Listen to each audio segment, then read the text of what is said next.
From the moment the wheels of Flight 881 touched the tarmac in Accra, something unseen began to stir, something powerful, quiet, and waiting to rise. This wasn't just a flight. This was a battle in the sky, and seated in 1A was a man one truly saw coming. Just hours before, the main hall of Kotoka International Airport buzzed with its usual storm of sound and movement. Announcements crackled over loudspeakers, calling out flights to Lagos, Nairobi, Johannesburg. Trolleys rattled across polished marble floors.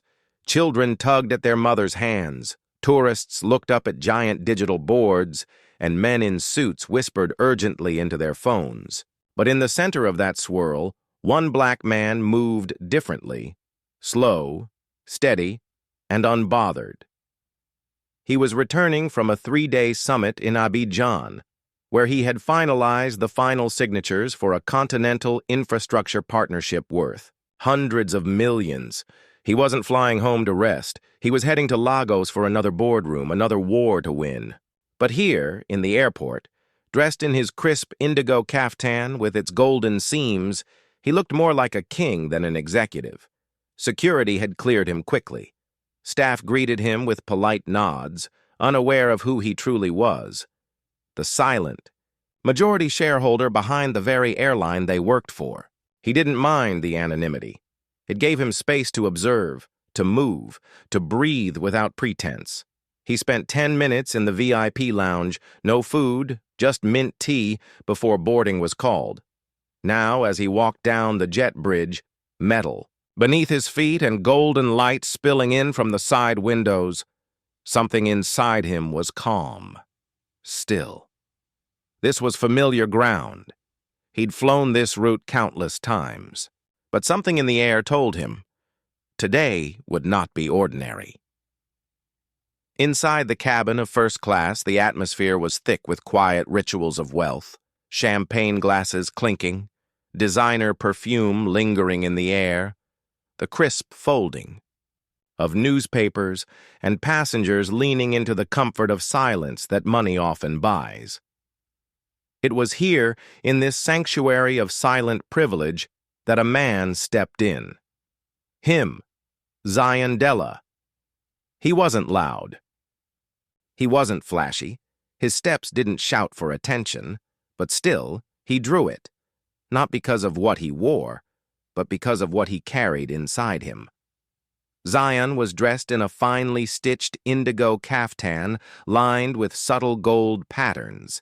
It fit him with grace, moving with his body like it belonged there. In one hand, he carried a smooth, brown leather satchel, worn but clean, filled with papers, contracts, and years of labor. He didn't wear jewelry, no gold chain around. His neck, no luxury watch. Yet somehow he looked more powerful than anyone else on that plane. He didn't just look like a man who belonged, he looked like the one who built the place. But of course, no one knew that yet. As Zion entered the cabin, he felt them. The eyes, glancing, blinking, turning away too slowly, some curious, some cold. A man in a tailored blue suit glanced over his glasses. A woman in pearls tightened her grip on her handbag. Even the quietest parts of the room seemed to whisper, "Does he belong here?" But Zion wasn't shaken. He had walked through heavier rooms. He moved with ease, with a calmness only found in those who know exactly who they are. He approached his seat, 1A, right at the front. He placed his satchel down gently and looked around once, surveying the space not like a visitor, but like an owner returning to his house. That's when she saw him. Sophie Morales, lead flight attendant, uniform sharp like an arrowhead, hair pulled into a tight blonde knot at the back of her head, as if discipline could be worn. She stood by the galley like a queen guarding her throne, scanning each passenger with the eyes of someone used to control. And then her eyes met Zion's.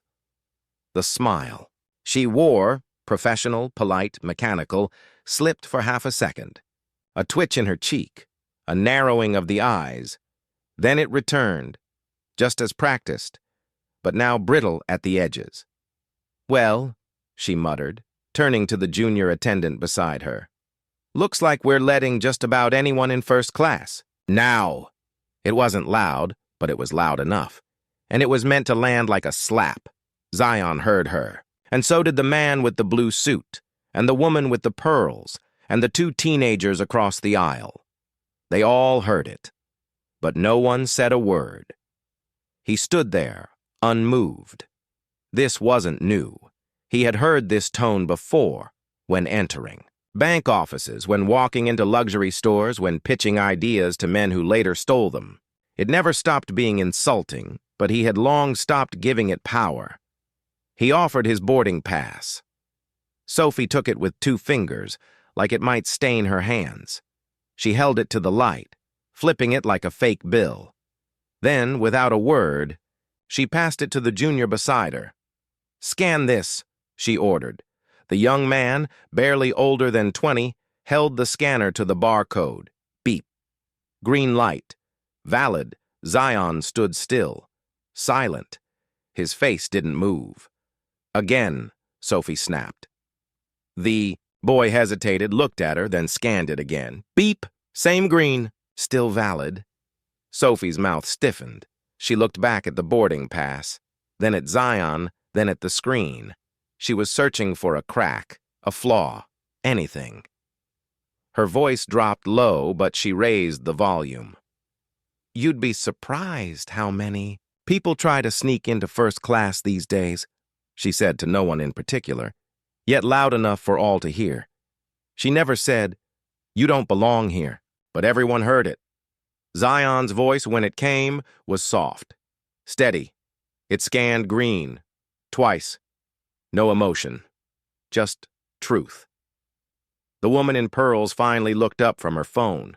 Her lips pressed together, thin and hard. She didn't speak. Nobody did. Not a single passenger opened their mouth. Not a whisper of support, not a question, not even a cough. Every face in first class turned into a silent audience, watching what was unfolding like it was theater. And Zion? He wasn't a businessman anymore. In that moment, he was the outsider on stage. Sophie, ever composed, turned back to the young crew member and held up the boarding pass again with a dramatic shake of her head. "These scanners glitch sometimes," she said airily. "Can't be too careful." The junior flight attendant looked uncomfortable. His mouth parted slightly as if to offer a correction, then closed again. He didn't want trouble. Not from her. Sophie turned back to Zion, her eyes sharp like a tailor's needle. Then, with a flat expression, as if she was doing him a favor, she extended the pass back. Her fingers didn't brush his. "Go ahead," she said, dry and hollow. Not, "Welcome aboard." Not, "Thank you, Mr. Della." Just, "Go ahead." Like she was allowing him to barely pass some unwritten test. Zion took the boarding pass gently, slid it back into the inside pocket of his caftan, and adjusted.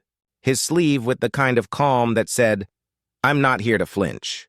He stepped forward without looking at her again and sat down. The leather seat of 1A welcomed him like it had always known he belonged there. It sighed beneath his weight, cool and firm. Zion sat back slowly, his fingers resting softly on his knees, his breathing steady. Across the aisle, someone cleared their throat. It was barely a sound, but in that suddenly brittle silence, it rang louder than it should have. Sophie didn't move. She stood nearby, still watching him like she expected.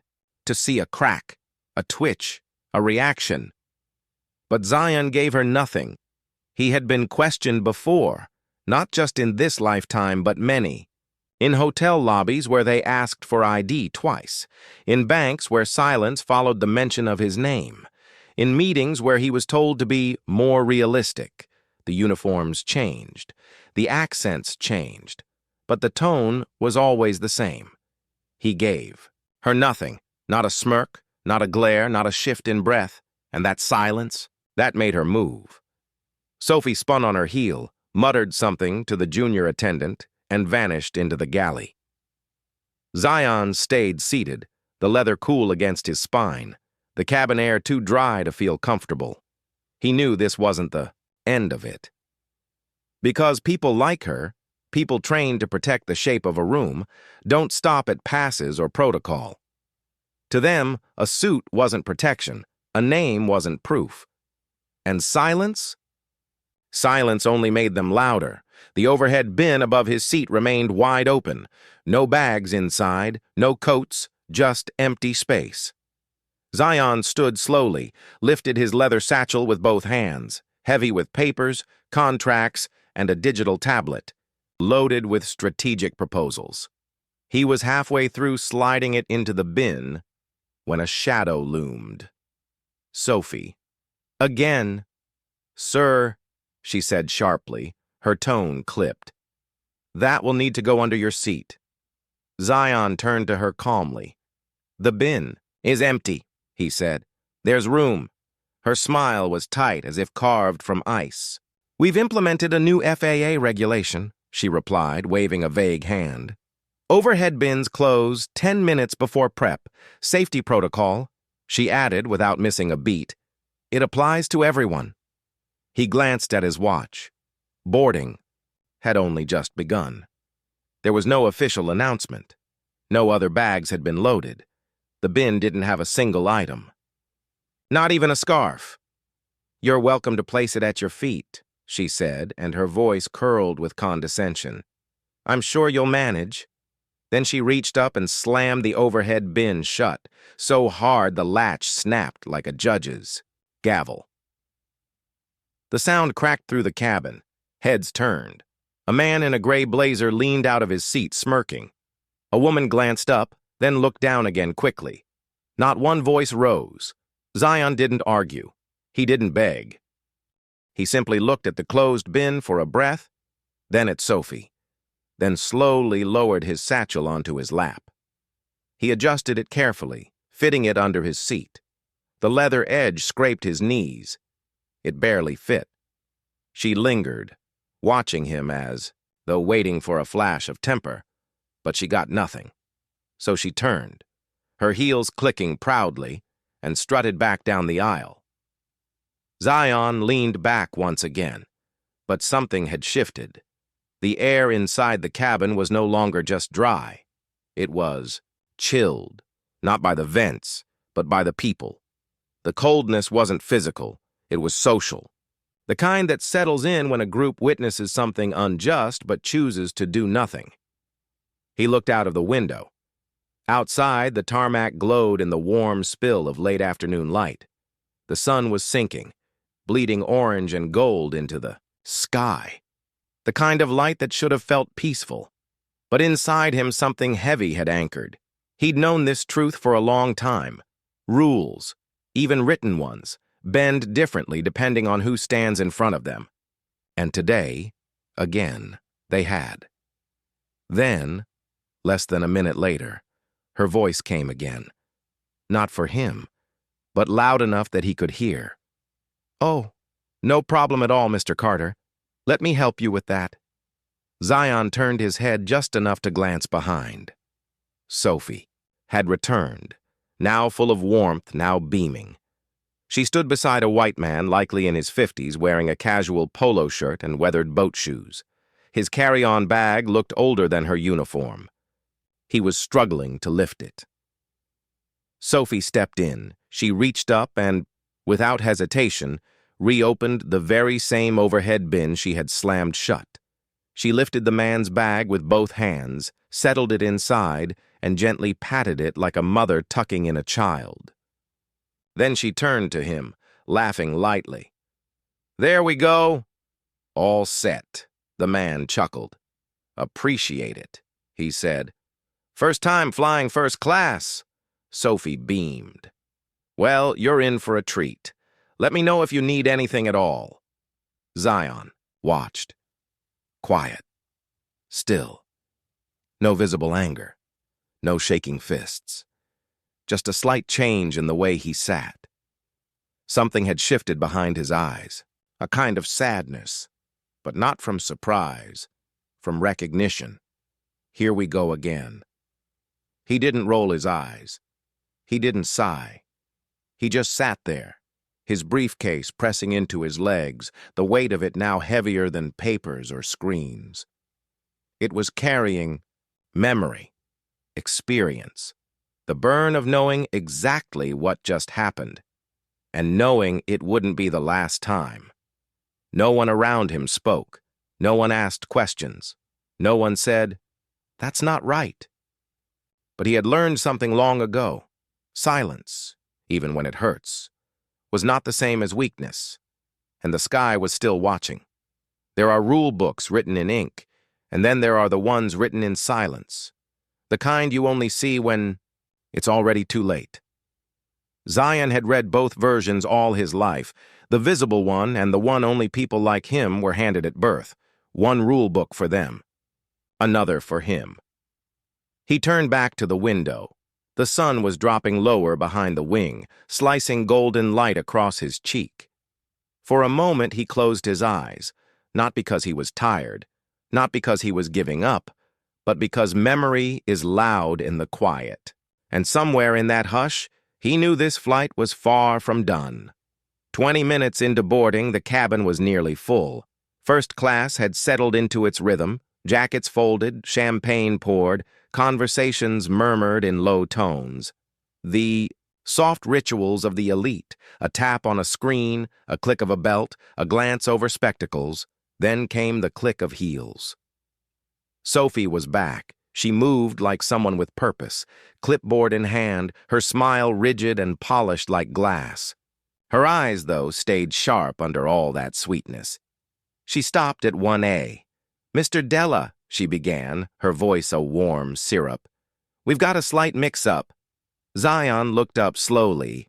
"There's been a last-minute upgrade for another passenger," she continued.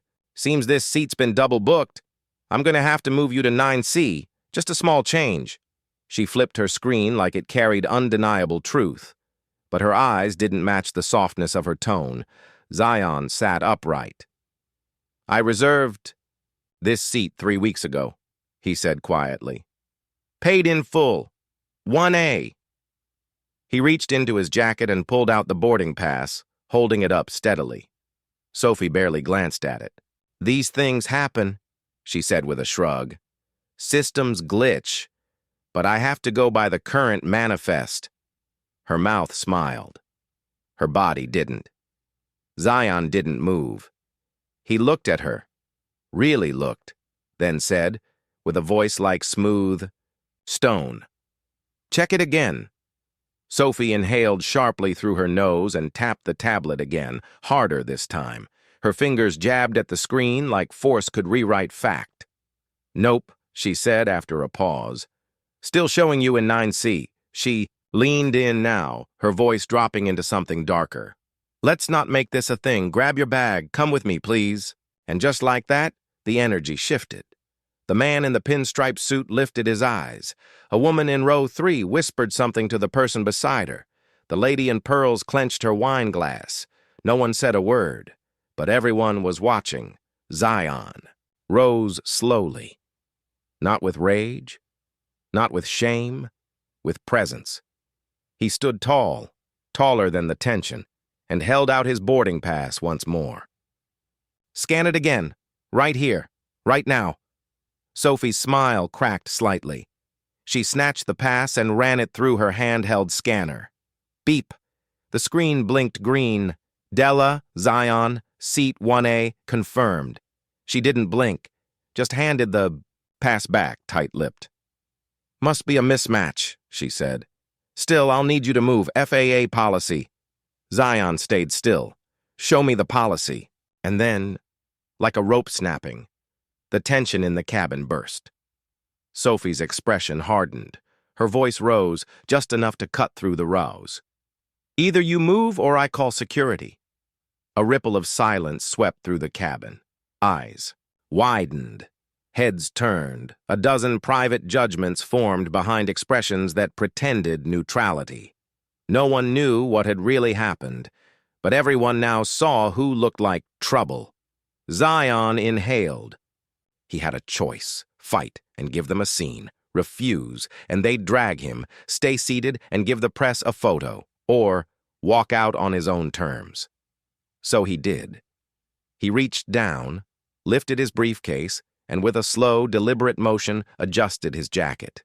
His head stayed high. "I'll move," he said calmly.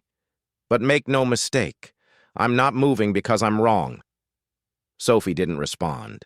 She turned sharply and walked ahead.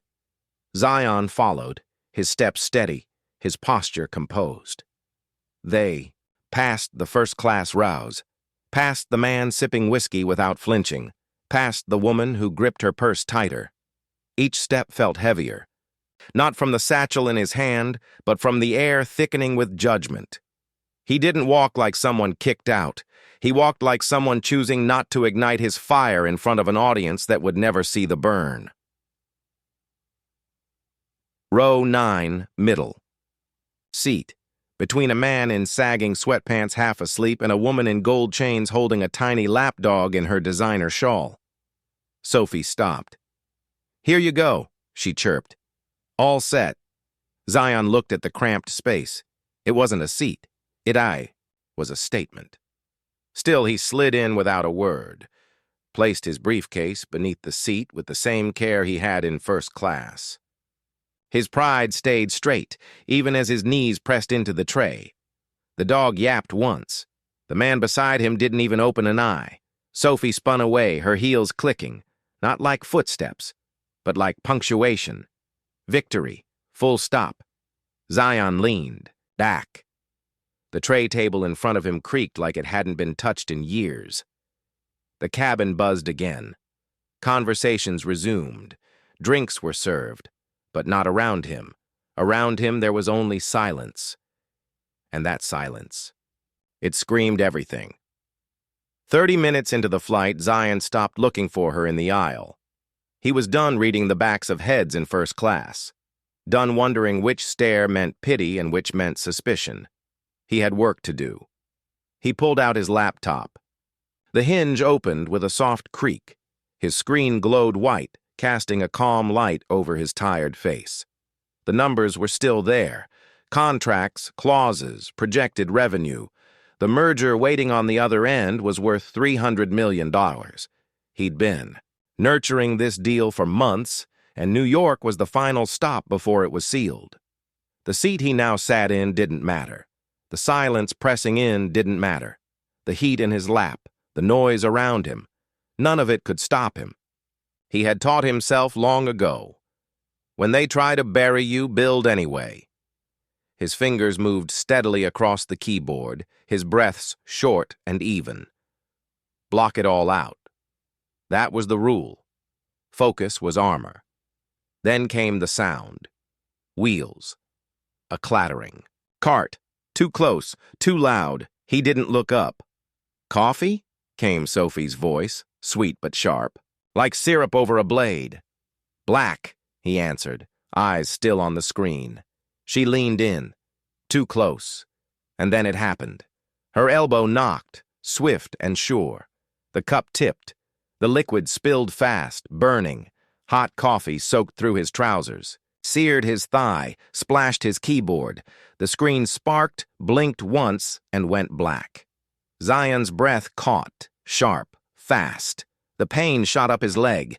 The smell of burning plastic curled in the air. Sophie stepped back with a mock gasp. Her voice flat. "Oops. Tight space back here." Around them, some passengers turned.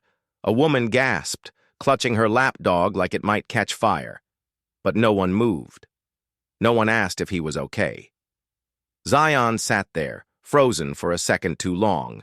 The heat crawled under his waistband. His skin screamed beneath the fabric. His laptop, a lifeline, now useless. Sophie reached into the cart and tossed a few napkins onto his tray like breadcrumbs. "Here, clean yourself up," she said, her voice the same. Fake sweetness she'd used to help the white man with his bag. Then she rolled the cart away. No apology. No eye contact. Zion exhaled through his nose, slowly. His hands trembled as he dabbed at the mess. The napkins were thin, useless. His skin stung. His suit was ruined. The documents gone. Around him, people shifted. Some glanced. Some pretended not to. The man in sweatpants kept snoring. The woman beside him turned her dog into a shield. Zion reached forward and folded the tray table up with a quiet groan, then leaned back, eyes closed, jaw clenched. That wasn't a mistake. He knew it. He had felt it in her stillness, in her aim. Sophie wasn't making a point. She was drawing blood, and now it was war. He opened his eyes, wiped his palms dry, then reached into his coat pocket, pulled out his phone, powered it on. 1 bar. No Wi-Fi. Of course not. But Zion came prepared. He toggled. The hotspot. The icon blinked. Red. Then green. Weak signal. Still alive. His cloud storage opened slowly. Bit by bit, his work returned. Contracts, notes, timelines, the presentation, salvaged. Not whole, but enough. He leaned the phone against the armrest, reopened his notes, and began to type. Quiet, focused, no reaction. No scene, just survival. The burn on his leg throbbed. The smell of coffee clung to him like a bruise. But he typed, because men like him didn't get to scream. Not in first class, not in coach, not in this sky. 30,000 feet below, lawyers. Waited for his signature. He would give it to them. And Sophie, she thought she had broken something. She had, but it wasn't him. It started like a breeze. Sophie walked the aisles again, clipboard in hand, smile locked in place. She looked like a professional, but her words were anything but. She leaned in beside a woman with diamond studs, whispered, "Low, like a secret. Keep an eye on the man in 9C. He's unstable. Got aggressive earlier." The woman's eyes widened. She nodded. Sophie moved on, to a businessman in 4A. He argued about seating, loud, intense. We're monitoring him. To another crew member in the galley. It's always the ones who think rules don't apply to them. And like that, she planted seeds, watered them in fear. At 35,000 feet, fear grows fast. Back in row 9, Zion didn't know the details, but he felt the shift. People were looking now, not with curiosity, with caution. The woman next to him pulled her dog closer, clutched it tighter. The man in sweats cracked one eye, frowned, turned away. The suspicion wasn't loud, but it was heavy. And then, "Hey!" Zion turned. A tall man in a navy blazer stood in the aisle, arms crossed, jaw locked. Behind him, 2 others hovered. Shadows. To his certainty.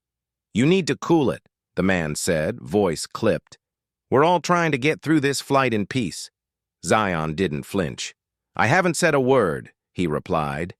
Calm, firm. The man gave a half smile. "Yeah, well, we heard about the coffee. The seating thing. You keep making problems." He stepped in closer. "Maybe you don't belong here." The words weren't shouted, but they echoed. Zion looked into his eyes, but his mind was already elsewhere. Back in a hallway long ago, his father, proud and tall, being escorted out of a school meeting by security. Accused of raising his voice, he hadn't. But they removed him anyway, called him aggressive, called him a threat. He came home quiet, but broken.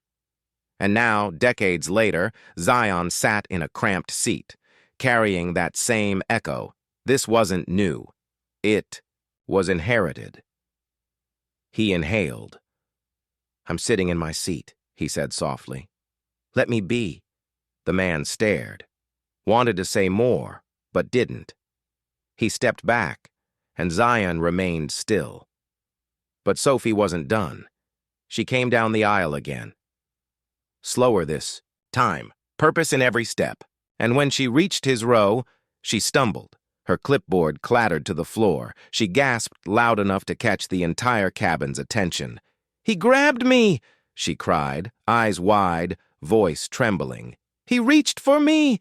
Gasps, murmurs, phones lifted. Passengers frozen. Zion was half standing, shocked. "What? I didn't touch—" The intercom cracked. Security to row 9 immediately. 2 officers arrived within seconds. One grabbed his wrist, the other his arm. "Sir, stand up!" Zion's voice was calm.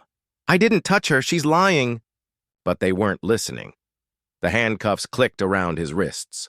Cold, tight, final. They pulled him into the aisle, the same one where Sophie had first denied his seat. Only now it was worse. Now it was public. Now it was punishment. Eyes followed him. Phones filmed. Not one person said, "Are you sure?" Not one voice said, "Check the camera." Sophie stood at the front, her bun flawless, her expression proud. Zion met her gaze. She smiled, and behind that smile was venom, the same poison she'd whispered, just louder now. But he didn't curse, didn't yell. He let them walk him out, and as he walked, he thought only of his father.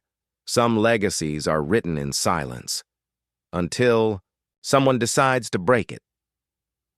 While the passengers turned back to their drinks and devices, pretending not to notice the scene unfolding, someone else had been watching from the start. Hannah Lou sat near the rear of the aircraft, buckled into the jump seat just outside the galley. She hadn't spoken once during the flight.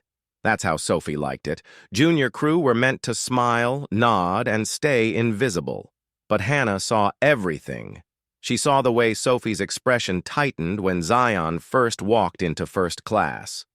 She saw the glint in her eyes as she slammed the overhead bin shut.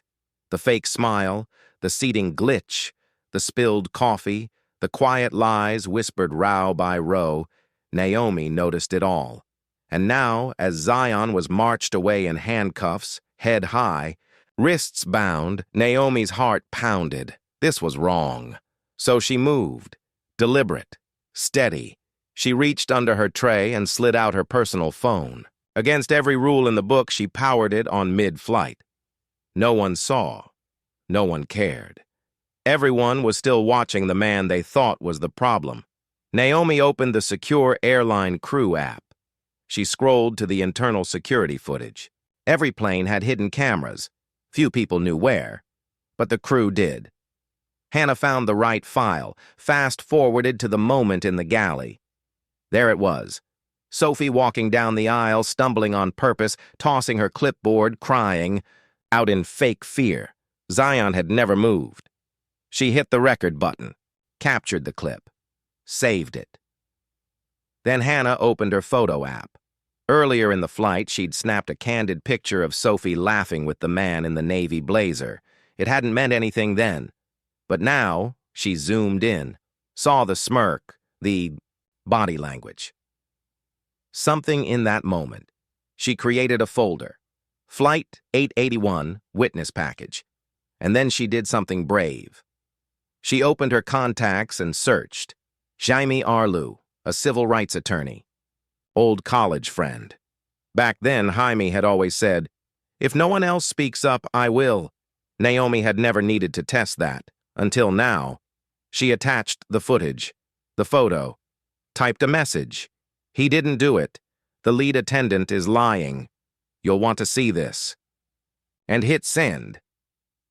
Meanwhile, Zion sat near the lavatories, arms cuffed behind his back, seated on a narrow fold-down crew chair. No one told him what was going on. No one explained what came next. The engines droned.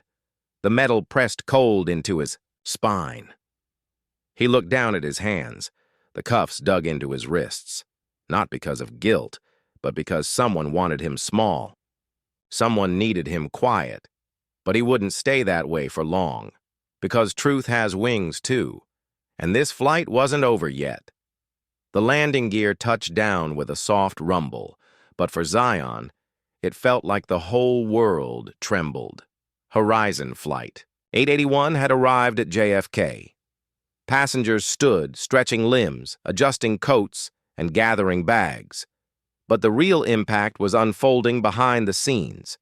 In a quiet corner of the terminal, two airline supervisors huddled around a tablet, their faces taut with disbelief. Again and again, they replayed the footage. Sophie's exaggerated stumble, her loud, false accusation. The camera angle was clear. Zion never touched her. He hadn't even stood. Moments later, a voice recording surfaced from a passenger in the back, an older man in a denim jacket who had witnessed everything. "I saw her fake it," he said calmly. "She dropped that clipboard herself. The man never laid a hand on her." Two undeniable truths. One tidal wave of consequences. In less than 15 minutes, Sophie Morales was suspended from duty mid-tarmac. A quiet directive was issued to remove her discreetly from the aircraft. She didn't speak, didn't fight. She just walked the aisle, with her bun unraveling, dignity dissolving with each step. But news spreads fast at 35,000 feet, and even faster on the ground. By the time Zion was uncuffed and escorted back to the cabin, the footage had already hit internal servers. But that wasn't all. Someone leaked it. In less than an hour, it was online. The headlines exploded. Flight attendant fakes assault on black executive. Justice takes flight on Horizon 881. Passenger hero exposes truth. With the truth now airborne, bigger questions began to land. Why had Sophie been allowed to stay in her position despite multiple prior complaints? Why had every warning been quietly buried, and who had been protecting her?